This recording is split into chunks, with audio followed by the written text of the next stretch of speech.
तुलसी की सूखी हुई लकड़ियाँ हैं उसे रख लेनी चाहिए। किसी की मृत्यु में जाते हैं, किसी की अंतिम यात्रा में, तो वो लकड़ी लेकर जानी चाहिए और जो उसकी चिता में लकड़ियाँ पड़ती है उसके साथ इसे भी देना चाहिए। ऐसा करने से उस व्यक्ति के पापों का नाश हो जाता है, उसे मोक्ष की प्राप्ति होती है अगर एक भी टुकड़ा लकड़ी तुलसी की चिता में जल जाए तो। तुलसी की लकड़ी से हवन करने से सहस्त्रों वर्षों तक वैकुंठ में निवास मिलता है। और जो तुलसी की लकड़ी का हवन होता है उसमें जब हम तिल जौ छोड़ते हैं तो एक एक दाने पर अश्वमेध यज्ञ का फल प्राप्त होता है, ऐसा शास्त्रों में लिखा है। तो तुलसी की सूखी हुई लकड़ियों को थोड़ा सा आप घी लगाकर, रुई लगाकर, बत्ती बनाकर भगवान के सामने जलाएं।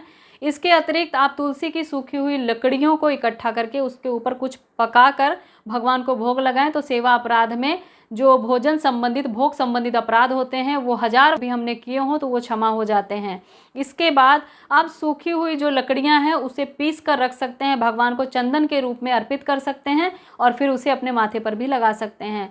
जो तुलसी की सूखी हुई जड़ होती है उसे चंदन की तरह गंगा जल मिलाकर, हल्दी या फिर रोली मिलाकर घिस कर उसे भगवान को अर्पित करना चाहिए। भगवान के मस्तक पर लगा के अपने मस्तक पर लगाना चाहिए। ऐसा करने से भगवान एक ना एक बार, ऐसा करने से जीवन में एक बार भगवान उस व्यक्ति को अपने हृदय से, अपने गले से लगाते हैं। इसे हरि चंदन कहते हैं जो तुलसी की जड़ से बनाई जाती है। तुलसी के सूखे हुए पत्र भी नहीं फेंकने चाहिए, ये पत्ते संभाल के रख लें। और जिन तिथियों को मना है तुलसी तोड़नी, उन तिथियों को भगवान को ये सूखे पत्र अर्पित किए जाते हैं। भगवान को सूखे हुए पत्र भी उसी तरह प्रिय हैं जिस प्रकार हरे भरे तुलसी के पत्र प्रिय होते हैं।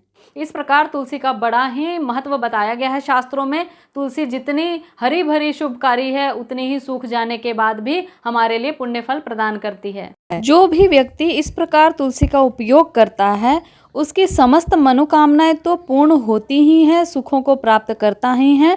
अंत समय वह भगवान के धाम में वास करता है। भगवान की असीम कृपा उस पर बनी रहती है।